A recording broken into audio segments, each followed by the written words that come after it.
Bedtime Stories with CrispySkates, and tonight we're reading The Wind in the Willows by Kenneth Grahame, picking up where we left off last night.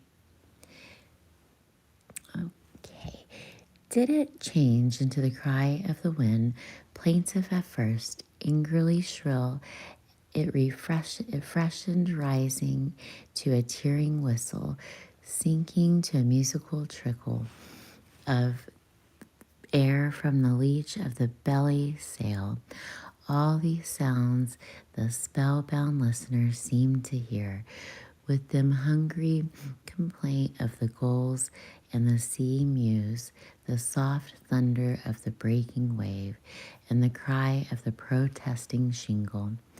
Back into speech again, it passed with its beating heart.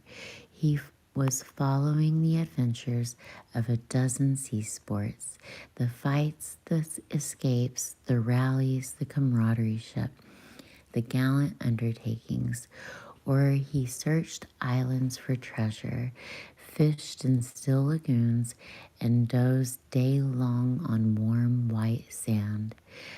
Of deep sea fishings he heard tale, and mighty silver gatherings of mile-long net, of sudden perils, noise of breakers on the moonless night, or tall bows of great liner taking shape overhead through the fog, of the Mercy home coming.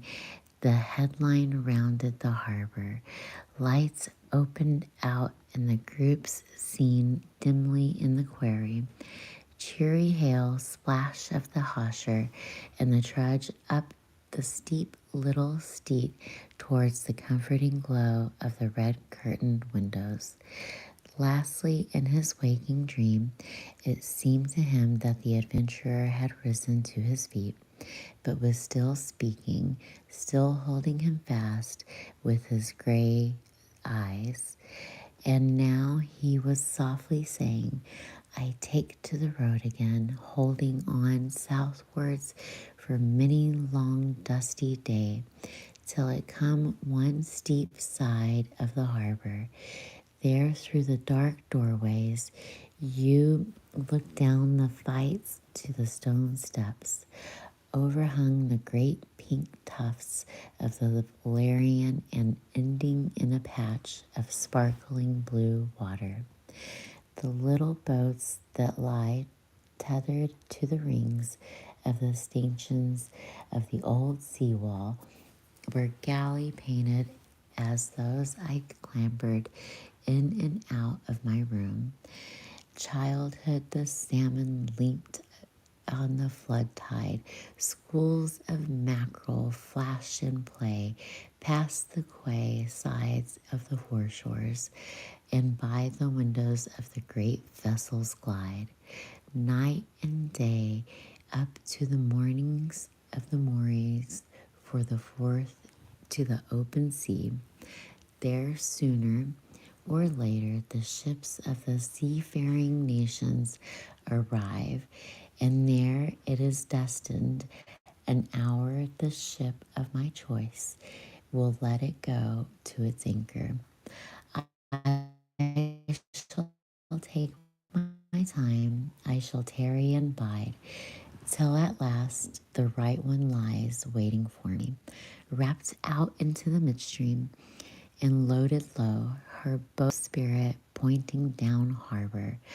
I shall slip on board, or by boat, or along the hawser, and then one morning I shall wake to be the song and the tramp of the sailors, the clink of the capstan, and the rattle of the anchor chain coming merrily in.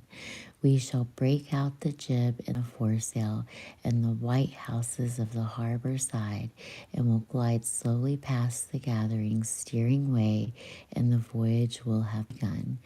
As she forges towards the headland, she will clothe herself with canvas, and then once outside, the sounding slap of the green great seas as he heels to the wind pointing south. Hi, Nicia Corina. It's nice to meet you. Thanks for stopping by, and thank you for the light. And you, aw, thank you so much. That's so kind.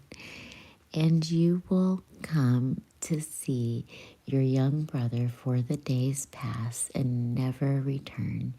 The South still waits for you. Take adventure, heed the call, and now ere the irreceivable moment passes. 'Tis but banging the door behind you, blithesome step forward, and you are out of the old life into the new. Then for some day long hence, jog home here if you will, when the cup has been drained and the play has been played, and sit down by your quiet river with a store of godly memories for company. You can easily overtake me on the road, for you're young and I am aging, and go softly. I will linger and look back, and at last I will surely see you coming, eagerly and light-hearted, with all the South in your face. Aw, thank you, Nicia. Let's turn the page. I hope you're all having a lovely Friday. The voice died away and ceased as the insect's tiny trumpet dwindles softly into silence, and the water rat paralyzed, and the starry saw at last but a distant speck on a white surfaced road. Mechanically he rose and proceeded to repack the luncheon basket. Carefully together without haste, mechanically he returned home, gathered together a few small necessities, a special treasure he was fond of, and put it in a satchel. Acting with slow deliberation, moving about the room, he was like a sleepwalker, listening to ever with parted lips. He swung the satchel over his shoulder, carefully selected a stout stick for his wavering fairy, and with no haste, with no hesitation at all, he stepped across the threshold and just like the mole appeared at the door. Why, where are you off to, Ratty? Asked the mole in great surprise, grasping him by the arm. Going south with the rest of them, murmured the rat in a dreamy monotone, never looking at him. Seawards first, then on shipward, and so on to the shores that are calling me. He pressed resolutely forward, still without haste, but with dogged fixity of purpose. But the mole, now thoroughly alarmed, placed himself in front of himself. Looking into his eyes, he saw that they were glazed and set and turned a streaked and shifty gray, not for his friend's eyes, but the eyes of some other animal. Grappling with him strongly, he dragged himself inside, threw him down, and held him. The rat struggled desperately for a few moments, and then his strength seemed suddenly to leave him. And as he lay there exhausted, with his eyes closed and trembling, presently the mole assisted him to rise and place him in a chair, where he sat collapsed and shrunken into himself, his body shaken, violently shivering, passing into the time of a hysterical fit of sobbing. Mole made the door fast, threw the satchel into the drawer and locked it, and sat down quickly on the table by his friend, waiting for the strange seizure to pass. Gradually, the rat sank into the troubled toes and broke by the stars and confused the murmurings of the strange thing and the wild, foreign, unenlightened mole. And from that, he passed into a deep slumber. Very anxious in mind, the mole left him for a time and busied himself with the household matters. It was getting dark and returned into the parlor where he found the rat and left him wide awake indeed, but listless, silent, and dejected.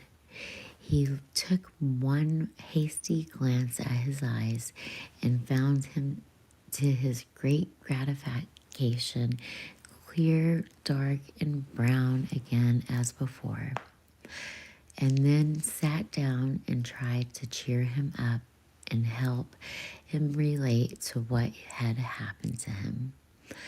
Poor Ratty did his best by degrees to explain things, but how could he put into cold words what had mostly been suggestion? How recall for another's benefit the haunting sea voices that had sung to him? How to reproduce at second hand the magic of the seafarer's 100 reminiscences? Even to him now the spell was broken, the glamour gone. He found it difficult to account for what he had seemed some hours ago, the inevitable and only thing. It is not surprising, then, that he failed to convey to the mole any clear idea of what he had been through that day. The mole, this much was very plain.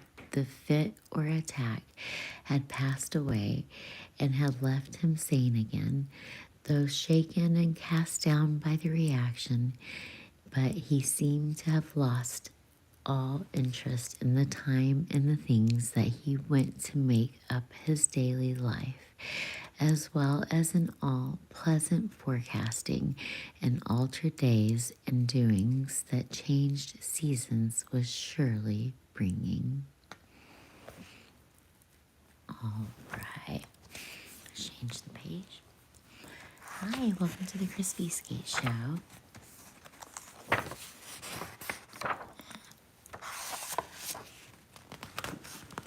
Oh my goodness, I can't get the page turned. There we go. I'm just going to grab a drink of water really quick. I hope you're all having a lovely Friday evening. We're reading The Wind in the Willows. Okay, pardon me, I just had to grab a quick drink.